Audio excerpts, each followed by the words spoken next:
If mass shooters in the USA stopped killing in neighborhoods of the 99% and only did mass shootings in the 1% neighborhoods, how fast do you think gun reform would happen? If you think no change would happen, why? They would just hire private security. The median household income in Sandy Hook is about 60% higher than CT as a whole and almost double that of the US. Just saying. Realistically, the posh neighborhoods would employ armed private guards and that would be it. The 1% live an undisturbed life even in high-violence countries such as Mexico and South Africa. No change would happen. A mass shooter literally shot up a congressional softball game. Those are rich people who have the power to make laws. Nothing changed. As we saw with the recent shooter in Jacksonville, the mere appearance of security is enough to dissuade these cowards. He chickened out of shooting up his actual target because campus PD scared him off. Any genuine attack on the 1% will only serve to loosen the regulations on private security. Instead of taking gun rights from crazies, they'll give more gun rights to the rich. Private security will be less accountable than police. Goddamn dude. Pretty much your entire profile is soapboxy Reddit obsessed things. Go touch some grass. God decided he's bored with the way babies are born. And you get to pick a new method. What do you pick? Just leave your eggs on the nightstand and get out of there. T-shirt cannon at sporting events. The Sims way. Spin in a circle and baby appears in your arms. They parachute out of the sky onto your doorstep with the song Danger Zone playing at full blast. Something involving a lot of paperwork and a waiting period. The stork deliveries are real, but the storks hide the child somewhere in your home. And if you don't find them before time runs out, the stork takes up residence with you until the child is of legal age.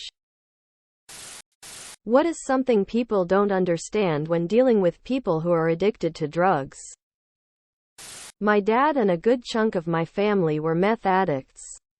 My nephew is in prison and his brother is roaming the streets somewhere addicted to meth pretending he's Rambo. I grew up in a meth house.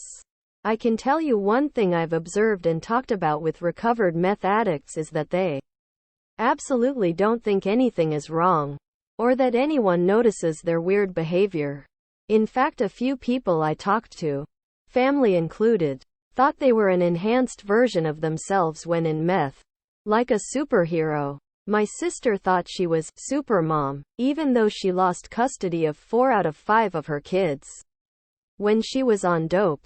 If you tried to talk to her about it, she would say she was the greatest mom ever. And it was the state who had a problem. And like I said about my nephew, he thinks he's some sort of action movie level badass, but he's homeless in the street addicted to meth. They truly believe no one else can tell they're on one. They have to want to quit for themselves. People don't understand that in many cases the chemical or psychological dependency has rewired the addict's brain. The person you knew before is changed. And her brain is now incapable of experiencing pleasure as a reward for doing healthy things. Like holding down a job, telling the truth, or being a functioning adult. Nobody woke up one day and suddenly decided they were going to be homeless.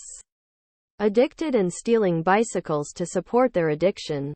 It's a slippery slope, and some people get to that point faster than others. Also, relapse can and likely will happen.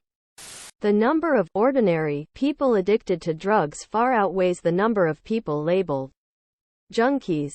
I'm 55 and I have been stuck on over-the-counter painkillers for 30+ years. Luckily I'm able to function normally. Hold down a job, have a family, run a business, etc. I have met many people like myself stuck on prescription or over-the-counter drugs.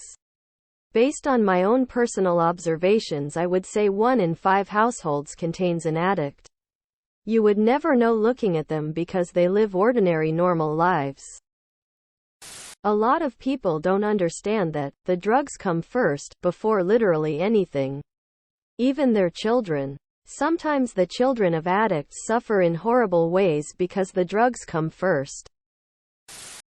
What poor person food would you continue to eat if you suddenly became mega rich? Grilled cheese. All of it. Being rich might end up giving me options, but you can't beat a classic. Instant noodles, but I will buy the fancier stuff and more expensive extras thrown into it. Mac and cheese for life. Fried bread. There's simplicity in the way it's cooked to perfectly golden brown. Immense crunch. Slightly moist. Sweet and flavorful. Biscuits and gravy. What's something you wouldn't buy and don't understand why people do? $70,000 plus trucks that you only drive to and from your office job. Super expensive water. Anything that says, live, laugh, love. NFTs. Surprised they haven't been mentioned yet. I understand that someone might purchase one because they see it as an investment in something with increasing value. What I don't understand is why anyone thinks it would have value. Normal people do not give half of a shit about whether you have an original digital image if we can get everything besides the certificate saying it's an original for free. So you're just betting on a small group of equally deluded people to care about something that has no inherent value. Timeshares. Anything sold by Goop. What is the worst excuse you've heard from someone who cheated? It was the anniversary of my cousin's death and I wasn't in my right mind. You know how upset I was. Blaming me is classic victim blaming. You should be comforting me. Quote, this was after I offered to stay with her for the night, but she said she wanted to be alone. My ex was very into astrology. She cheated and later blamed the Great American Eclipse of August 2017. Not me. But my cousin's BF told her, it doesn't count if it's with another dude because you're supposed to experiment in college. It's not my fault you're too prudish to try it. When they get caught, they try to play the humans aren't meant to be monogamous card. I'm like, if you don't believe in monogamy, why did you even marry in the first place only to cheat later? You could join a free love hippies commune at any time. But that's not what you did. You should have let me try anal. You're holding me back. Kissing is like holding hands. So it's not cheating. Friends sometimes hold each other's hands. Maybe if I were doing it with lots of guys every day. But that was a 2 times thing. Also, it was only a blowjob. It's not like we slept with each other. That would be cheating. Subscribe, my brothers.